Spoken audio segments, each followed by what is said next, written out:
બોળ ચોથની વાર્તા। એક ગામ હતું, સાસુ અને વહુ હતા। શ્રાવણ માસ આવ્યો, અંધારી ચોથનો દાડો આવ્યો।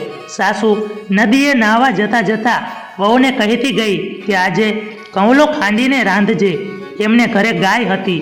સાસુએ કવલો ખીચડો રાંધવાનું કહ્યું હતું। સાસુએ કીધું કાંઈ અને વહુ સમજી કાંઈ। વહુએ તો ગાયનો કવલો ખાંડણિયામાં ખાંડી હાલનામાં ઘાલી ચૂલે ચડાયો। સાસુ નદીએથી નાહી આવી અને વહુને પૂછ્યું, વહુ કવલો ચૂલે ચડાયો ને? વહુ કહે, ચડાયો તો છે, પણ એને ઘણા ઉધમાટ કર્યા અને બહુ જોરાવર। ખાંડો ખંડાય નહીં, વાયઢો વઢાય નહીં, શું ભાંભરડે, માંડ માંડ ખાંડો। સાસુના પેટમાં ફાળ પડી। વહુ કયા કવલાની વાત કરે છે? વહુ કહે, આપણી ગાયનો કવલો, એમાં અકળાવશો શું? તમે કીધું નહોતું કવલો ખાંડીને રાંધજે? અરે વહુ, ત્યાં શું કર્યું? સાસુની આંખમાં આંસુ આવ્યા। આજે બોળચોથનો દાડો હતો। બધા એક રંગે ગાય અને વાછરડાની પૂજા કરવા આવવાના હતા। તેમણે મોઢું સી રીતે બતાવવું?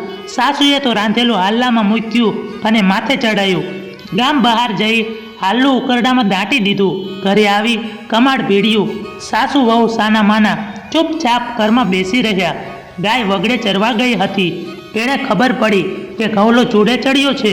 ભાંભરતી ગામ ભણે દોડતી આવી। ગાયને ખબર પડી કે કવલો ઉકરડામાં છે।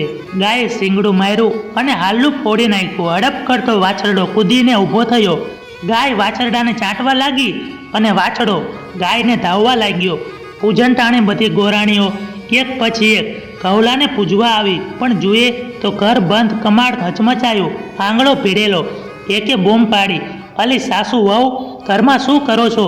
અમે પૂજન કરવા આવ્યા છીએ। પણ ન કોઈએ કમાડ ઉઘાડ્યા કે ન કોઈએ જવાબ આપ્યો। એટલામાં ગાય વાછડો આંગણામાં આવ્યા ને ઊભા રહ્યા। વાછડાના ગળામાં હાલનાનો કાટલો હતો। ગાયને બચ બચ ધાવતો હતો। બીજી ગોરાણી કહે, અલિયું વાછડો ધાવી જાય છે, જટ દઈને ઉઘાડો ને। ત્રીજી ગોરાણી કહે, આજે પૂજનના દિવસે વાછડાના ગળામાં હાર હોય, પણ આ કાટલો ક્યાંથી? વહુએ કમાડની તળમાંથી જોયું તો સાચે જ કવલો જીવતો જોયો અને ગાયને ધાવતો હતો। વહુએ સાસુને કહ્યું, કવલો જીવતો છે, ગાયને ધાવે છે।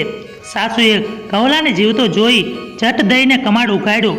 સાસુ વહુ રાજી થતાં બહાર આવ્યા। બનેલી બધી સૌ વાત સૌ ગોરાણીઓને કહી સંભળાવી। તમારા વ્રતના પ્રતાપે મારો કવલો સજીવન થયો। ગોરાણીઓએ ગાય અને વાછરડાની પૂજા કરી, કપાળમાં તિલક કર્યું અને હાર પહેરાયા અને ગાયની પાસે જઈ ગાયના કાનમાં કહ્યું, ગાય માતા, સત તમારું અને વ્રત અમારું। તે દિવસથી તેઓએ નેમ લીધું, દર વર્ષે બોળચોથનું વ્રત કરવું।